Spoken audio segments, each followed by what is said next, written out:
Curiosidade, surpresa e muito mistério são os principais sentimentos que envolvem o caso de hoje. Uma história real que foi retratada em toda a mídia e que ainda continua sem um desfecho. O que nós aqui do Fatos Desconhecidos podemos te dizer é que hoje, com muito respeito à família e, claro, ao protagonista desse caso, vamos fazer uma retrospectiva e análise do que ficou popularmente conhecido como o desaparecimento do menino do Acre.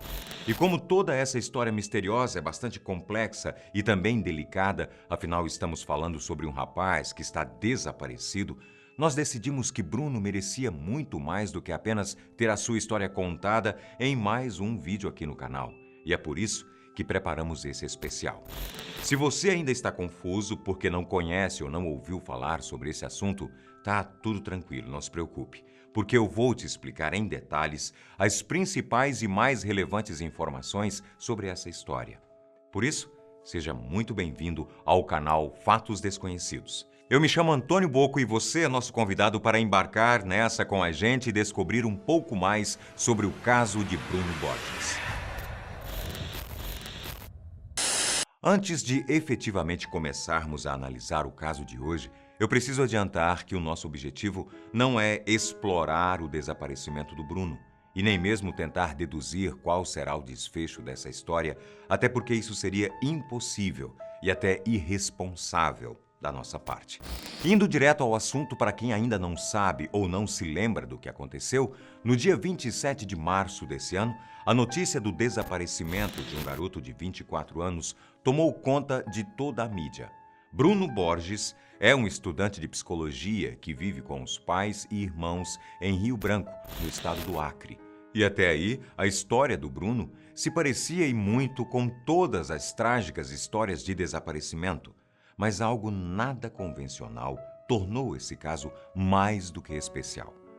Ao entrar no quarto do filho desaparecido, o pai do garoto, o empresário Atos Borges, se deparou com uma cena que mais parecia coisa de cinema. Eram milhões de palavras escritas por todas as paredes, móveis, chão e até no teto. Além das escritas, que por sinal estavam criptografadas, ou seja, estavam escritas em uma espécie de código, o quarto também contava com uma enorme estátua do filósofo italiano Giordano Bruno, alguns quadros com figuras místicas e também 14 livros posicionados lado a lado. Todos os 14 livros também estavam criptografados. Segundo Atos, foi ao se deparar com toda essa preparação e montagem no quarto do Bruno que ele teve a certeza de que seu filho não retornaria mais para casa. A Polícia Civil do Estado do Acre está investigando o caso e o coordenador da Delegacia de Investigação Criminal, que é o responsável pelas investigações, afirmou à imprensa que nenhuma possibilidade está sendo desconsiderada. Agora, o que é que já foi confirmado sobre o caso? Bem, já se sabe que Bruno ainda não foi visto ou encontrado desde o dia 27 de março. Sabemos também que o jovem dedicou 4 anos em seu projeto, que em momento algum foi revelado para a família.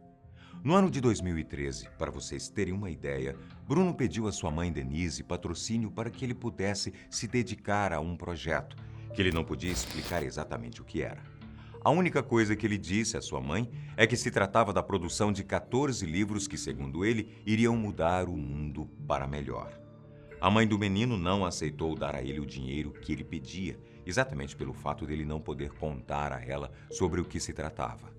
Mesmo assim, o filho pediu 1 ano sem trabalhar para ter tempo de se dedicar a esse misterioso projeto e Denise concordou.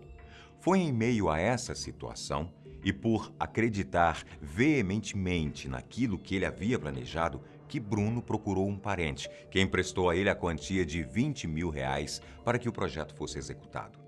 Depois de tantos anos trabalhando no seu projeto secreto, Bruno passou esse último ano planejando a fase final do que pretendia fazer. A viagem dos pais, que durou 20 dias, foi o momento perfeito para que o menino conseguisse fazer toda a transformação de seu quarto. Ele passou 24 dias com a porta trancada e seus irmãos, Gabriela Borges e Rodrigo Borges, estranharam a situação, mas decidiram respeitar a privacidade do irmão. No quarto, todos os móveis foram retirados Escritos foram feitos por todas as paredes, como eu já havia te contado no início do vídeo. A organização do estudante foi impecável. Tudo estava milimetricamente organizado. Todos os textos e símbolos que ali se encontravam haviam sido feitos com muita dedicação e detalhismo.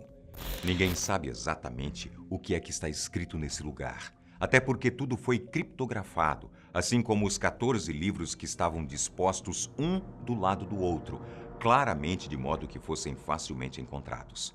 Outro detalhe é a existência de uma enorme estátua do filósofo Giordano Bruno, que foi encontrada no meio do quarto de Bruno. O artista plástico Jorge Rivas Plata, de 83 anos, é o autor da obra e disse que conheceu Bruno porque ele foi um de seus alunos em um curso de desenho. Ele também disse que o garoto é extremamente inteligente e que ele fez a encomenda da estátua há alguns meses atrás. A obra levou 2 meses para ser concluída e foi finalizada ali mesmo, no meio do quarto do jovem. A estátua é uma réplica em tamanho real de uma outra estátua italiana erguida em 1889 e localizada no Campo di Fiori, que nada mais é do que uma praça que existe no centro de Roma. A estátua de Giordano Bruno foi colocada ali porque esse também foi o exato local da sua execução. O filósofo foi queimado vivo em 17 de fevereiro de 1600. O motivo? Bom, entre outras coisas, Giordano também apoiava a ideia de Galileu Galilei de que era a Terra que girava em torno do Sol, e não o contrário. E já que a gente entrou nesse assunto, eu vou te contar também quem é que foi Giordano Bruno. Até porque essas informações vão fazer toda a diferença na hora da gente tentar entender os mistérios dessa história. Então, para quem ainda não sabe, Giordano Bruno foi um italiano que desde os seus 15 anos de idade se tornou um monge na Ordem dos Dominicanos. Ele nasceu no ano de 1548 e dedicou a sua vida ao estudo da teologia de São Tomás de Aquino e a filosofia aristotélica. Giordano Bruno defendia, em sua época, o conceito de infinito. Com os anos, mesmo sendo membro da Ordem Católica, ele passou a renegar qualquer imagem religiosa, com exceção do crucifixo. Após concluir o seu doutorado em teologia, ele acabou abandonando a ordem. Os seus pensamentos iam além da compreensão e da realidade daquela época. Para vocês terem uma ideia, ele tinha um pensamento tão libertário que ele acreditava que o universo era infinito e que, consequentemente, um número infinito de planetas deveriam existir, havendo diferentes messias espalhados por alguns deles. Então, peraí. Você sabia que essa mesma ideia é difundida por aí como teoria do multiverso atualmente? Aqui no Fatos, nós já falamos sobre esse assunto. Você vai encontrar o vídeo facilmente. E o mais surreal de tudo é entender que essa teoria, que é ultramoderna e que ainda não foi aceita completamente pelos estudiosos mais conservadores, já havia sido especulada por esse filósofo há tantos séculos atrás. O resultado e as consequências sofridas por Giordano Bruno, em virtude da sua genialidade e pensamento crítico fora dos padrões, foi a condenação à morte por meio da fogueira em praça pública. Os símbolos e extensa mensagem criptografada mexeu com o imaginário de milhares de pessoas. Para quem ainda não sabe, uma mensagem criptografada nada mais é do que uma mensagem escrita em códigos. O objetivo de se usar uma técnica como essa é o de impedir que qualquer um possa compreender a mensagem. Dessa forma, apenas quem possuir o segredo ou as chaves que revelam as correspondências de cada palavra, ou até mesmo quem for capaz de revelar o enigma que a criptografia possui, seria capaz de entender a mensagem deixada. Ainda falando sobre os símbolos usados por ele, eu vou te apresentar alguns deles que, através do trabalho em conjunto de internautas e investigadores, foram descobertos, depois que um vídeo não autorizado pela família do jovem foi gravado no quarto do Bruno e divulgado em toda a internet. Nesse vídeo, os detalhes do quarto foram expostos e, mesmo se tratando de imagens amadoras e de pouca qualidade, foram identificados 6 símbolos principais. Então vamos a cada um deles. O primeiro, e que obviamente acabou chamando mais a atenção, foi o símbolo que existia bem debaixo da estátua de Giordano Bruno. O círculo, que era grande e que havia sido feito no chão, foi identificado como sendo um círculo de transmutação humana. O segundo símbolo que existe no quarto e que foi identificado através das imagens foi o primeiro de muitos símbolos reiki encontrados no local, mais precisamente em volta do círculo de transmutação, e esse em especial se chama Sei-Reiki, ou o símbolo da cura emocional e da transformação. O terceiro símbolo identificado no vídeo foi um segundo símbolo do reiki. O seu nome é Hon-Sha-Ze-Sho-Nen, ou o símbolo da cura e da diatônica. Seguindo a nossa análise, o quarto símbolo do reiki que foi encontrado no quarto foi o Shoku-Rei, ou símbolo do poder. O quinto símbolo que encontramos, e que também é um símbolo do reiki, é o Dai-Ko-Myo, ou o símbolo mestre. Já o sexto e último símbolo que foi identificado até agora foi o cubo de Metatron. Como você provavelmente já conseguiu perceber, nenhum desses símbolos são aleatórios, visto que todos eles parecem pertencer ao mesmo repertório, parecem contribuir para um mesmo objetivo. E como a internet não perdoa, muitas são as teorias da conspiração que foram formuladas. A primeira delas, e aqui inclusive o artista plástico Jorge Rivas Plata, que foi professor do Bruno e que lhe confeccionou a estátua, acredita, é a que diz que Bruno Borges nada mais é do que a reencarnação do próprio Giordano Bruno. Os argumentos que defendem essa teoria são variados, como o fato de, coincidentemente, eles dividirem o mesmo nome, a assustadora semelhança física entre o filósofo e o estudante, o fato de Giordano ter sido condenado à morte, não podendo completar a obra da sua vida, e por aí vai. Os símbolos desenhados no chão, em volta do círculo de transmutação, onde a estátua se encontra, também indicariam, na opinião das pessoas que acreditam nessa teoria, que Bruno estaria tentando libertar o seu espírito, não querendo mais ficar nessa terra. Uma terceira e última teoria que está circulando por aí é a que Bruno teria ido viver isolado em uma caverna e que seu objetivo é que suas obras, os seus livros, sejam traduzidos e se perpetuem através do tempo. Um dos indícios que reforçaria essa ideia foi o próprio descobrimento de chaves, que revelam em parte o que cada um dos símbolos utilizados por ele significaria.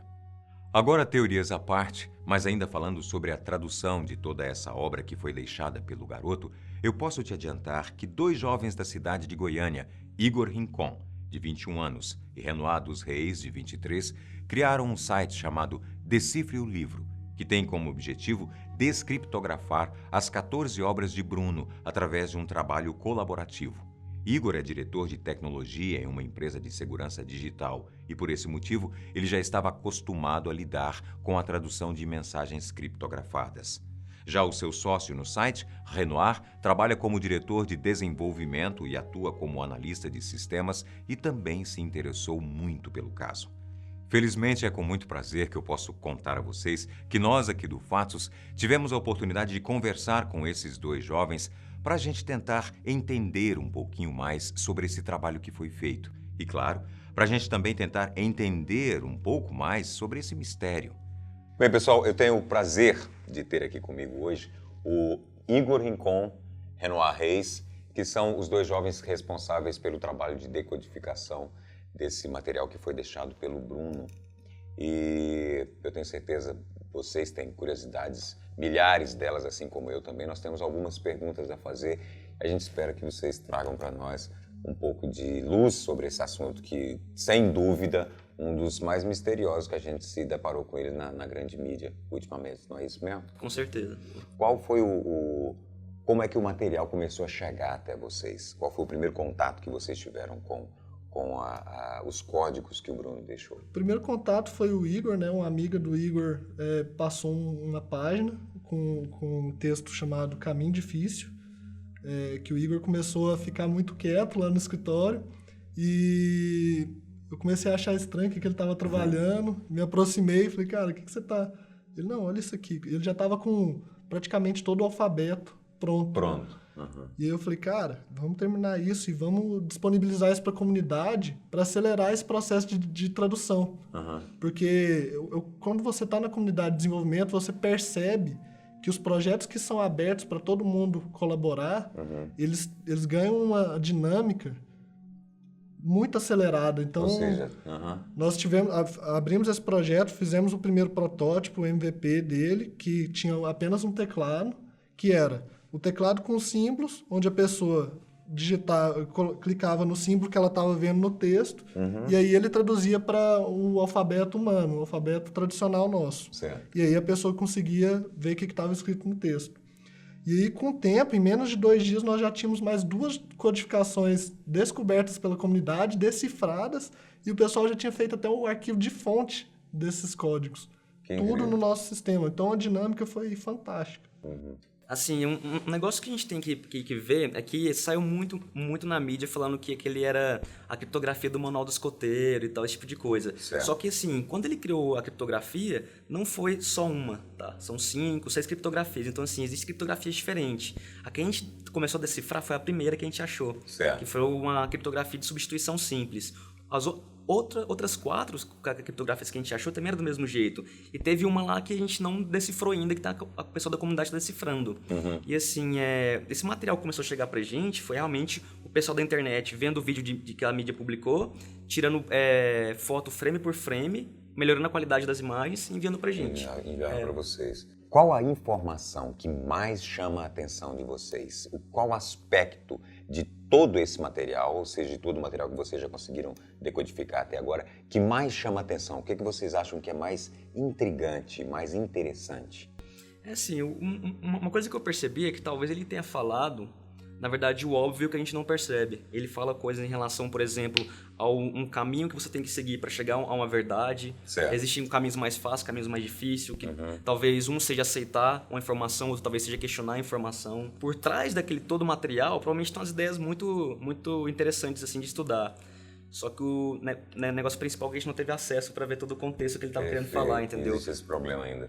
De acesso ao material mesmo. Acesso ao material. Porque eu já percebi assim de longe que ele não fala só, por exemplo, dos questionamentos sobre a vida em si. Ele fala, por exemplo, assim, de coisas sobre alquimia, coisas talvez sobre ufologia, entendeu? Então tem alguns materiais ali que a gente pode observar que seria bem interessante da gente achar. Ou seja, existe algo de mais profundo no material. Existe, Você sem acredita dúvida. que sim? Talvez não seja algo profundo a nível de ser um novo conhecimento, entendeu? A gente não sabe ainda, mas nós acreditamos que pelo menos é um apanhado de diversos conhecimentos que quando lido de forma certa, estudado de forma certa, pode ser que você entenda alguma coisa. Eu acho que assim, uma característica que nós, como seres humanos, temos, isso é quase que inquestionável, nós somos buscadores, a gente tem sede de conhecimento e sede de direções. Você acredita que esse material todo o trabalho que o Bruno deixou, pode, de alguma maneira, trazer uma luz sobre essas questões nossas, as questões pessoais, as questões existenciais que fazem parte do dia a dia da gente? Porque é impossível uma semana sem se questionar a respeito da própria existência. Acho que ninguém... Você acredita que sim? Cara, eu acredito que sim. Quando uma pessoa traz alguma bagagem para você questionar os dogmas da vida, já vale a pena tentar entender o que ele tentou trazer para nós. Que você disse. O que eu acho que de tudo, o Bruno é um cara extraordinário porque ele é um cara de 24 anos que escreveu 14 livros decodificados e, pelo que nós já pesquisamos, sempre que chega alguma tradução nova... Codificados. Nós pesquisamos por essa tradução para ver se não existe uma obra que já fala isso. E, pelo que a gente tem hoje, tudo é conteúdo original dele. Ou então seja, vocês fizeram uma pesquisa em cima do material deles e vocês encontraram nada similar na internet? Das traduções que chegaram, a gente não encontra nada. E me diz uma coisa, vocês criaram um site, né? O Decifre o Livro. Fala um pouco do site pra gente, como é que funciona, como é que o pessoal em casa pode acessar. Tá. E até ajudar também, né? Cara, hoje o site, decifreolivro.com, você pode acessar.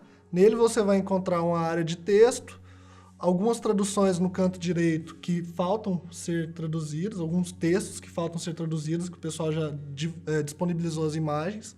E aí, basicamente, você tem que olhar os símbolos que tem nesses textos e aí, através dos diferentes teclados que nós disponibilizamos, encontrar esse símbolo e continuar a tradução através do texto e o símbolo que está embaixo no nosso teclado virtual. Com isso, você vai conseguir uma tradução humanizada, com o alfabeto humano. E aí você vai conseguir disponibilizar para a nossa comunidade, que tem o intuito de centralizar todo esse conteúdo para que outras pessoas possam estudar esse conteúdo que o Bruno deixou para, sei lá, achar o paradeiro dele, ter alguma... Ou então entender qual que é o propósito que ele quer trazer no Os princípios parâmetro geral. Mas numa prévia que a gente teve aqui da entrevista, eu estava conversando com o Igor e o Renoir, e eles estavam me falando a respeito da repercussão que a história do Bruno gerou no mundo inteiro e o interesse da comunidade, né, da internet, em ajudar a decodificar e ajudar a esclarecer esse mistério todo que envolve o rapaz. Fala para os garotos em casa como é que foi isso. Sim, um dos maiores aprendizados que a gente teve nesse caso do Bruno é que a internet, quando ela quer resolver um problema, o mundo inteiro se junta e isso acelera bastante a resolução de um problema, tá? Então, quando a comunidade, os seres humanos utilizam uma ferramenta que é a comunicação, que é a internet, para focar na solução de algum problema, é resolvido muito rápido. Então, assim, uma coisa que até o Renan pode falar melhor é que teve bastante pessoas, assim, bastante gente do mundo inteiro, Estados Unidos, Rússia, até do Japão, Índia, tudo, que entrou em contato com a gente, querendo ajudar, querendo traduzir para o inglês, inclusive, querendo escrever código para o projeto, querendo pegar mais páginas, fazer inclusive uma petição online para a galera assinar, para pedir as páginas do livro para a família do Bruno. O engajamento, como o Igor estava falando, foi fantástico. Em menos de um mês, nós temos 53 desenvolvedores trabalhando em uma versão diferente do nosso código do site. Ou seja, melhorando o site. Então, a comunidade é muito forte. Isso só de desenvolvedores, não são os que estão traduzindo. Os que estão traduzindo são milhares, centenas de milhares. E o curioso é o conhecimento centralizado, Total. né? Parece uma necessidade da gente, né? Centralizar o conhecimento e deixá-lo à disposição de todo mundo. Uma coisa que vocês me disseram que eu achei muito interessante é que todo o material que o Bruno deixou, ele foi exposto de uma forma muito chamativa e precisa, né? Até milimetricamente precisa. Vocês têm uma ideia do motivo disso? Isso faz parte também? Isso é um outro código dentro do código? É assim, o que eu penso, tá? Isso aqui um achismo. É uma opinião minha. Se o cara tivesse escrito 14 livros e falado assim, galera, eu peguei 14 PDFs aqui e disponibilizei na internet, quem queria ler? Entendeu? Agora, quando o cara cria um quarto com todo o livro decriptografado e ele cria todo aquele ambiente de mistério, com uma ordem e tudo milimetricamente no lugar, você fala, eu tenho que dar atenção para esse cara, porque alguma coisa ele está trazendo. Então, o quarto dele, da forma que ele botou, não só os livros que estão, mas toda a ordem de páginas e cartas e textos e anotações tem um sentido lógico, da forma que ele colocou, que a gente pode observar, e tem um sentido também de fazer não só uma lógica que ele criou para aquele ambiente, mas também a lógica de chamar a atenção para algo que ele pensa ser importante, entendeu? Então, igual eu falei, se você faz um livro e solta na internet, provavelmente 100 pessoas vão ler. Se você cria um quarto com todo um mistério, 1.000, 1 milhão de pessoas vão ter interesse. Se ele criou toda essa atmosfera propositalmente, ele é um gênio, no mínimo do marketing. Pelo menos isso, né? Exato. Agora, e na opinião de vocês, né, Igor e Renoir, você acha até agora que esse material pode realmente somar na caminhada aí nessa saga da raça humana no planeta Terra? Na minha opinião, tá? Eu acho que diminuir não vai. Esse já é um básico já, porque o pessoal hoje costuma diminuir bastante as coisas. Então, assim, eu acho que é um conhecimento que tem a somar de alguma forma.